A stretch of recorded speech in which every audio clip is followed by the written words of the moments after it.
Students, मैं Sonu sir. आज हम 10th के बच्चों के लिए एक खास मोटिवेट करना चाहते हैं।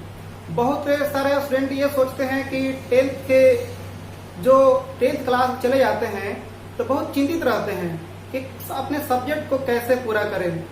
समय कम रहते हुए सभी सब्जेक्ट को कैसे ध्यान आकर्षित करें। इन सही बातों को अगर आपको जो सब्जेक्ट आपको दिक्कत लग रहा है, आप हमसे कॉन्टेक्ट कर सकते हैं। आपको हम पूरी तरह हेल्प करेंगे। मेरा व्हाट्सएप नंबर है 7319970318।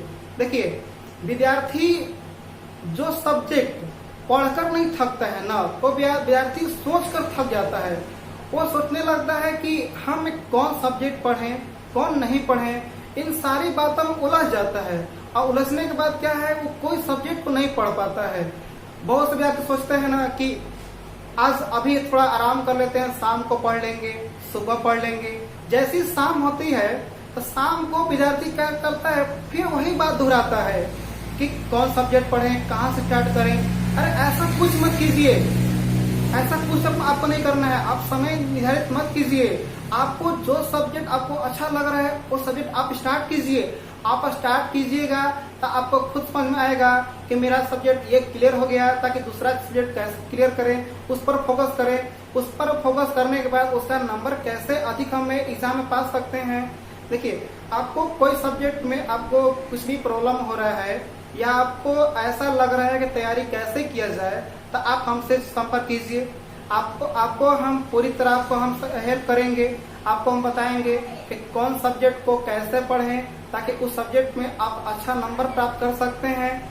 देखिए, मैट्रिक एग्जाम में क्या होता है ना, आप जानते हैं कि 300 नंबर फर्स्ट होता है। आप सभी अभी जानते हैं कि कुछ विगत वर्षों में क्या था कि कुछ 50% को ऑब्जेक्टिव मान लिया है, ठीक है। और 50% ऑब्जेक्टिव, अब 50% क्या है, सब्जेक्टिव है।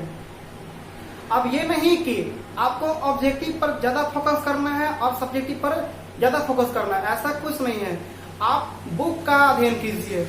आप बुक का जितना स्टोरी आप याद कीजिए, स्टोरी से आप स्वयं क्या कीजिए, ऑब्जेक्टिव को निकालिए।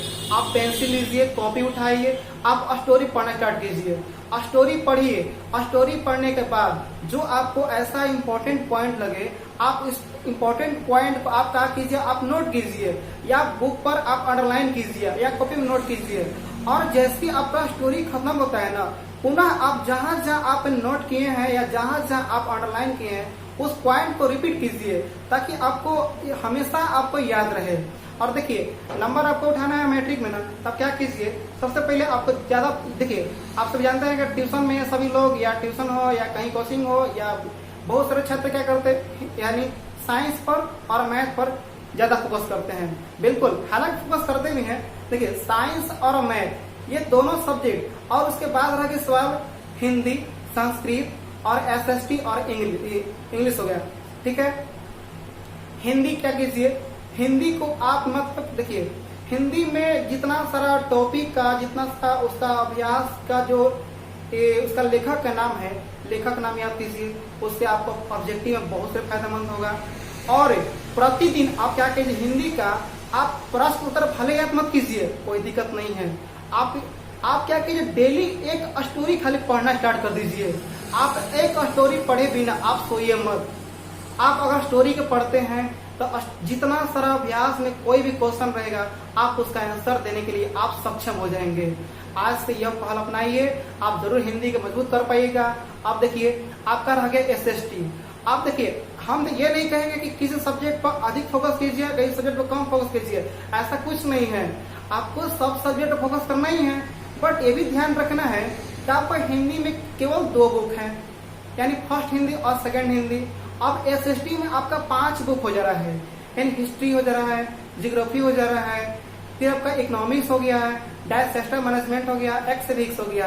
अब ये 5 बुक अध्ययन करते हैं तो आपका 100 मार्क्स आता है। आप अगर हिंदी अध्ययन करते हैं तो 2 बुक से आप 100 मार्क्स ला सकते हैं। संस्कृत पढ़ते हैं तो आप 2 बुक से 100 मार्क्स ला सकते हैं। इसलिए हम ये नहीं कहेंगे तो आपका एसएसटी पर कम फोकस कीजिए, हिंदी पर कम फोकस। लेकिन हिंदी आपको बहुत जल्दी याद होगा, क्योंकि रीडिंग दीजिए, स्टोरी डेली पढ़िए, आपको हिंदी का सारा प्रश्न याद हो जाएगा। और उसी प्रकार एसएसटी आपको पढ़ने में भी अच्छा लगेगा। एसएसटी क्या कीजिए, एक रूटीन बना लीजिए कि हमें इस टाइम में ये फोकस करना है। ये नहीं कि आप डेली रूटीन में लिख दीजिए कि हमें 1 घंटा फिजिक्स पढ़ना है, 1 घंटा केमिस्ट्री पढ़ना है, हिस्ट्री पढ़ना है। सारे सब्जेक्ट को आप एक दिन मत पढ़िए, क्योंकि सारा सब्जेक्ट हमारा दिमाग जो है ना, दिमाग कोई कंप्यूटर लैपटॉप नहीं है कि सभी सामान एक ही दिन में सब ऐड कर देगा। आप क्या कीजिए, आप दिन बांट दीजिए। हमें इस दिन के या दिन नहीं बांट सकते हैं, ये आप पर डिपेंड कर रहा है कि आप कितना सामर्थ्य है पढ़ने में। आपका देखिए दिमाग का शक्ति बहुत अधिक है। आपको दिमाग पर क्या करना है ना, आपको उस तरफ बनाना है।